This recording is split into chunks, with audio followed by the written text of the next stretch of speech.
Salam. Praktik baik toleransi telah banyak dilakukan di masyarakat Indonesia. Berikut adalah 3 cerita menarik tentang upaya membangun jembatan dan budaya damai antar umat yang berbeda. Jika Anda mengunjungi kota Bandung, ada salah satu kawasan yang kemudian dikenal sebagai Jalur Bhinneka. Jalur ini menandai satu kawasan di mana beberapa rumah ibadah berbagai agama terletak berdekatan. Tidak hanya berdekatan, antar pemeluk agama di kawasan tersebut juga mengembangkan tradisi saling menghormati antar pemeluk agama. Istilah Jalur Bhinneka diinisiasi oleh Jakatarum atau Jaringan Kerja Antar Umat Beragama. Melalui Interfaith Youth Camp yang diselenggarakan setiap tahun, mereka memperkenalkan pesertanya dengan berkeliling rumah-rumah ibadah. Jalur Bhinneka meliputi kawasan Pagarsih, daerah Andir, dan daerah Jalan Kelenteng. Di jalur ini terdapat Masjid An-Nasir, Tao Kuan Sinar Mulia atau Tao, Makin Kong Miao Kong Hucu, Vihara Dharma Ramsi, Ashram Sarasvati, Vihara Satya Budi, Masjid Nurul Hidayah, Gereja Isa Al-Masih, Gereja Santo Mikael, Vihara Tanda Bakti, GKI Kebon Jati, dan Gereja Kristen Pasundan. Bagi mereka, toleransi bukan hanya teori di sekolah-sekolah, namun juga interaksi nyata dengan kelompok yang berbeda. Pengalaman perjumpaan dengan perbedaan menjadi penting. Toleransi antar umat beragama juga terjalin dalam praktik nyata di kawasan ini. Pada saat Natal, kelompok Muslim mendatangi komunitas Kristen dan Katolik untuk mengucapkan Selamat Natal dan membagikan bunga. Pada bulan puasa, kelompok Kristen juga terlibat untuk menyelenggarakan buka bersama dan sahur bersama lintas agama. Terkadang acara buka puasa tersebut diselenggarakan di gereja.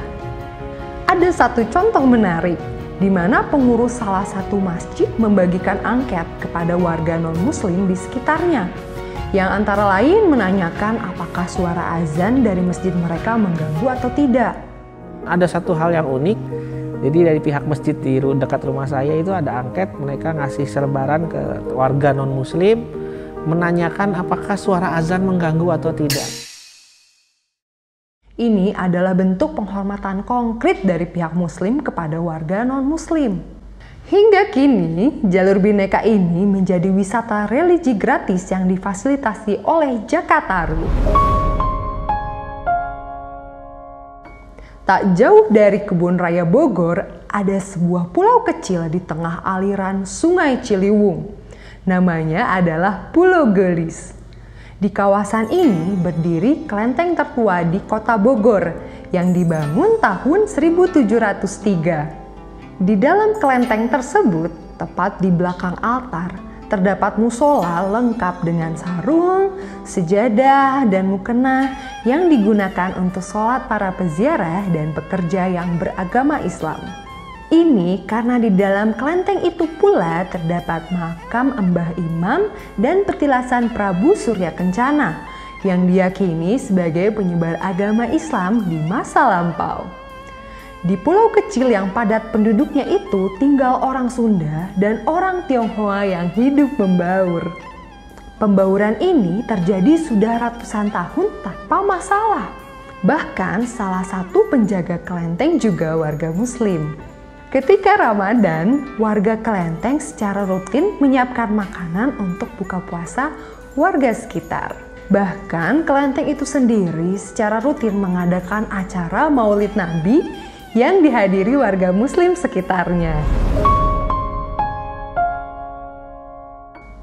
Cerita menarik lain datang dari SMP Kristen Yahya dan SMP Muhammadiyah 8 Bandung.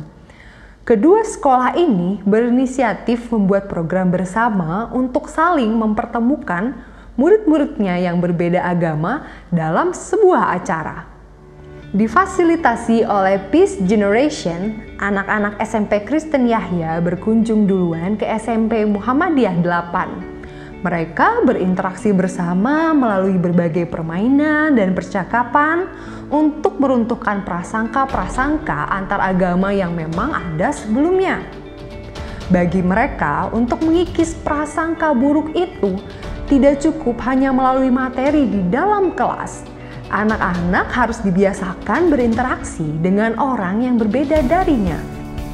Kunjungan balasan juga dilakukan oleh pihak SMP Muhammadiyah 8 dengan proses interaksi yang juga didesain sedemikian rupa agar anak-anak didik tersebut saling memahami. Terbukti, prasangka buruk yang selama ini terawat di kepala mereka terhadap penganut agama lain runtuh dan mencair. Ada dalam benak saya gitu, orang barat tuh hedoni. We can sit together and talking. It's just like therapy breaking down the walls. Thank you. Bahkan diakui, di antara mereka masih ada yang membangun pertemanan pasca program. Program seperti ini menjadi jawaban terhadap kurikulum yang saat ini dianggap masih kaku dalam menanamkan nilai-nilai perdamaian kepada murid-muridnya. Demikianlah 3 cerita yang bisa menjadi pembelajaran praktik toleransi di kalangan masyarakat kita. Tentu ada banyak cerita lain yang bisa kita gali dari seantero Indonesia. Mengingat kita adalah bangsa yang santun dan toleran.